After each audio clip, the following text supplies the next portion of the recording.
Assalamualaikum warahmatullahi wabarakatuh. Saya akan berbagi tutorial menyelesaikan LK 3.1 menyusun best practice. Menyusun cerita praktek baik best practice menggunakan metode STAR: situasi, tantangan, aksi, refleksi, hasil dan dampak, terkait pengalaman mengatasi permasalahan siswa dalam pembelajaran. Hal ini berdasarkan pengalaman ketika menyelesaikan LK 3.1. Pada lokasi diisi tempat di mana kita mengajar. Dalam hal ini saya mengajar di UPT Satdik SMP Negeri 15 Jember. Lingkup pendidikan diisi sesuai dengan jenjangnya, yaitu di sini SMP. Tujuan yang ingin dicapai bisa melihat dari modul yang kita gunakan pada saat PPL 1 atau PPL 2 untuk mengisi LK 3.1. di mana tujuan yang ingin dicapai adalah: 1. Peserta didik menganalisis latar sejarah kelahiran Pancasila. 2. Peserta didik dapat menyajikan laporan hasil analisis latar sejarah kelahiran Pancasila. Penulis Miftahul Ulum. Tanggal pembuatan di sini tanggal 24 September 2022. Situasi kondisi yang menjadi latar belakang masalah. Mengapa praktek ini penting untuk dibagikan? Apa yang menjadi peran dan tanggung jawab Anda dalam praktek ini?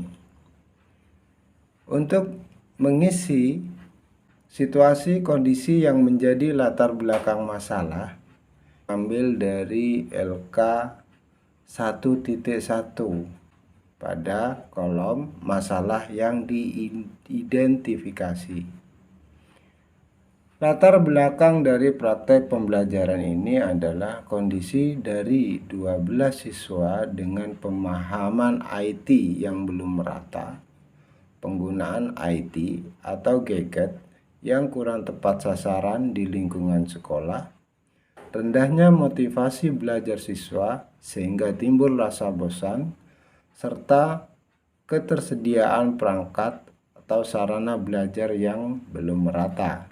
Analisis identifikasi masalah masih tetap mengambil dari LK 1.1.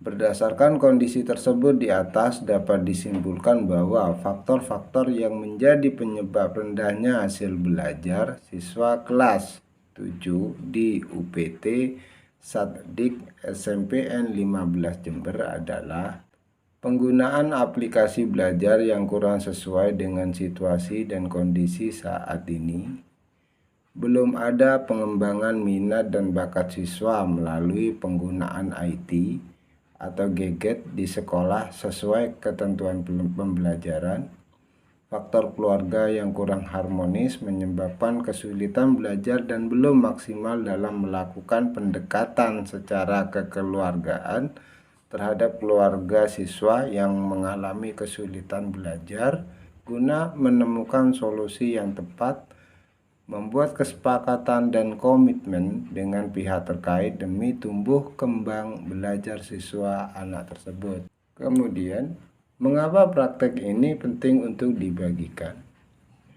Praktek ini penting dibagikan karena bisa jadi bahan inspirasi untuk rekan guru yang lain yang mempunyai masalah yang sama seperti yang saya alami, sehingga berdampak pada perbaikan pada pembelajaran di dalam kelas, yang dengan sendirinya berdampak pada siswa belajar dengan lebih baik. Kemudian, apa yang menjadi peran dan tanggung jawab Anda dalam praktek ini? sebagai guru mempunyai peran dan tanggung jawab untuk melakukan inovasi tiada henti dalam merancang dan mengembangkan perangkat pembelajaran sehingga tujuan belajar dan hasil belajar siswa dapat tercapai sesuai dengan yang diharapkan. Tantangan: apa saja yang menjadi tantangan untuk mencapai tujuan tersebut? Siapa saja yang terlibat? Berdasarkan kajian literatur dan wawancara yang saya lakukan, eksplorasi penyebab masalah antara lain: 1. Pemahaman IT yang belum merata. 2. Penggunaan IT atau gadget yang kurang tepat sasaran di lingkungan sekolah. 3. Rendahnya motivasi belajar siswa sehingga timbul rasa bosan. 4. Ketersediaan perangkat atau sarana belajar yang belum merata. Dari penyebab di atas, tantangan guru adalah: 1. Menggunakan aplikasi belajar yang sesuai dengan situasi dan kondisi siswa atau sekolah. Yang kedua, mengembangkan minat dan bakat siswa melalui penggunaan IT atau gadget di sekolah sesuai ketentuan pembelajaran. Yang ketiga, penerapan inovasi bagi pembelajaran melalui ragam aplikasi yang menarik minat belajar siswa. 4. Pemanfaatan atau penggunaan bantuan sarana atau perangkat belajar dari pemerintah atau swadaya sekolah atau sumbangan donatur dari pihak lain. Dari tantangan tersebut di atas dapat disimpulkan bahwa tantangan yang dihadapi guru dari segi kompetensi yang dimiliki guru yaitu kompetensi pedagogik dan profesional, minat belajar yang rendah dari segi siswa, serta pemanfaatan bantuan dari pihak pemerintah. Aksi: langkah-langkah apa yang dilakukan untuk menghadapi tantangan tersebut?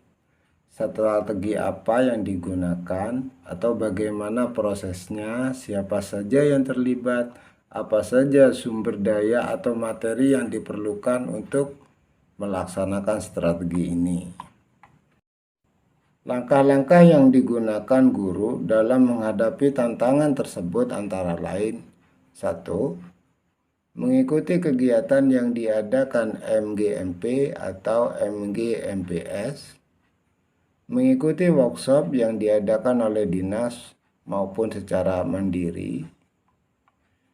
Yang kedua, mensosialisasikan penggunaan HP atau gadget yang tepat di lingkungan sekolah, memberi wadah bagi peserta didik untuk menampung kreasi atau karya mereka di grup WA khusus.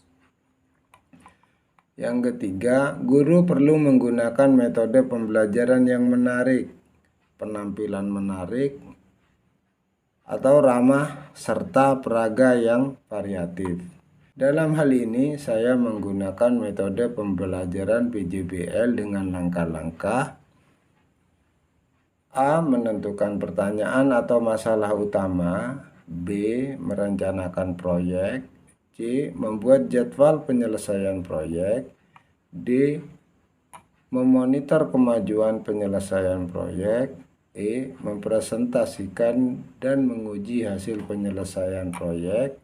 F. Mengevaluasi dan refleksi proses dan hasil proyek. Yang 4, mengajukan bantuan kepada pemerintah, dalam hal ini Dinas Pendidikan, untuk pengadaan sarana belajar yang kurang lengkap atau belum ada. Refleksi hasil dan dampak. Bagaimana dampak dari aksi, dari langkah-langkah yang dilakukan? Apakah hasilnya efektif atau tidak efektif? Mengapa? Bagaimana respon orang lain terkait dengan strategi yang dilakukan? Apa yang menjadi faktor keberhasilan atau ketidakberhasilan dari strategi yang dilakukan? Apa pembelajaran dari keseluruhan proses tersebut? Dampak dari aksi dan langkah-langkah yang dilakukan dirasa hasilnya efektif dan dapat dilihat dari: 1. Pemahaman IT yang mulai merata. 2. penggunaan IT atau gadget yang sesuai aturan dan tepat sasaran di lingkungan sekolah. 3. Semakin baik dan meningkat motivasi belajar siswa sehingga pembelajaran menjadi aktif dan dinamis. 4. Perangkat atau sarana belajar yang bertambah. Respon siswa terhadap pembelajaran sangat antusias dengan model atau metode yang berbeda dari sebelumnya yang cenderung monoton serta memahami kebijakan atau aturan penggunaan HP. Respon guru sangat mendukung dan mengajak berdiskusi karena terinspirasi. Faktor keberhasilan pembelajaran sangat ditentukan oleh kemampuan guru mengelola pembelajaran berdasarkan penguasaan terhadap media, model, dan langkah-langkah kegiatan pembelajaran yang sudah dibuat. Apa pembelajaran dari keseluruhan proses tersebut? Pembelajaran yang didapat dari keseluruhan proses tersebut adalah setiap masalah, permasalahan dengan identifikasi masalah, eksplor penyebab masalah, dan solusi serta berkolaborasi dengan baik, maka permasalahan dapat diatasi dengan baik. Demikianlah pengalaman saya dalam menyelesaikan LK 3.1. Semoga bermanfaat. Kurang lebihnya mohon maaf. Assalamualaikum warahmatullahi wabarakatuh.